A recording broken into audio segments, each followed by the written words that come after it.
साथियों, आज के वीडियो में हाथ की हथेली को देखकर व्यक्ति के जीवन में यह जाना जा सकता है कि व्यक्ति के जीवन में उसके ऊपर कितना कर्ज होगा।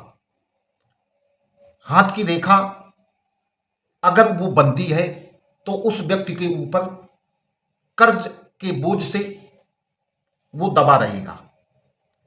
हमारे हाथ की हथेली में जो हमारी हृदय रेखा है, जो सबसे छोटी वाली उंगली के नीचे जो रेखा बनती है, ये रेखा हमारी हृदय रेखा होती है।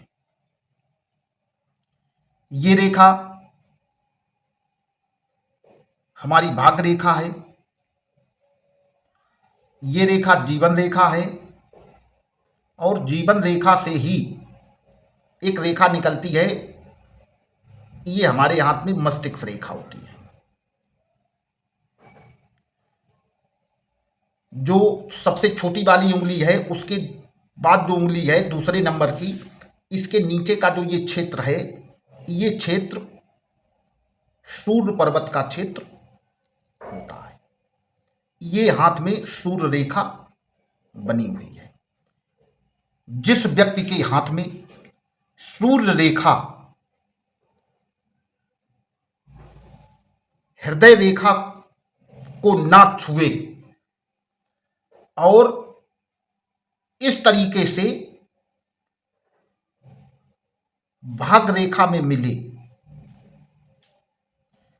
जिनके हाथ में इस तरीके की सूर्य रेखा होती है, वो अपने पूरे जीवन में कर्ज के बोझ से दबे रहते हैं।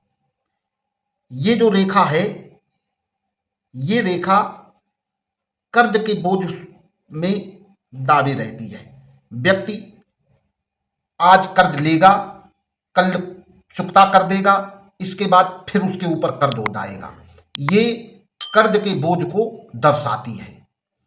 अगर यही सूर्य रेखा इस तरीके से हृदय रेखा में मिले और हृदय रेखा से पहले इस तरीके की अगर ये रेखा बनती है, तो ऐसे जो व्यक्ति होते हैं जिनके हाथ में इस तरीके की सूर्य रेखा है, वो लोग जमीन संबंधित कर्ज लेते हैं।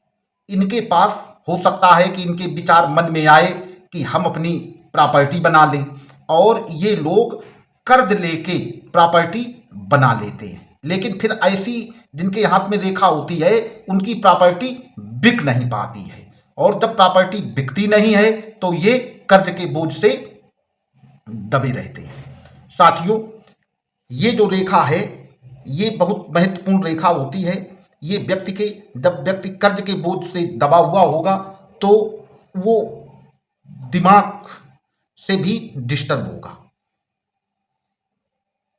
और ये जो रेखा है ये कर्ज को दर्शाती है। साथियों, आज कर्ज रेखा के बारे में आपको जो जानकारी दी है, जिनके हाथ में ये रेखा इस तरीके की बनी हुई है, वो अगर कहीं से कर्ज लेते हैं तो बहुत सोच समझ के लें। अगर वो कोई अपनी संपत्ति बनाते हैं तो संपत्ति बनाने के लिए, अगर जमीन संबंधित कोई संपत्ति बनाते हैं तो कर्ज बहुत सोच समझ के ही लें। साथियों, आज के वीडियो में इतना ही। मिलते हैं अगले वीडियो में। धन्यवाद।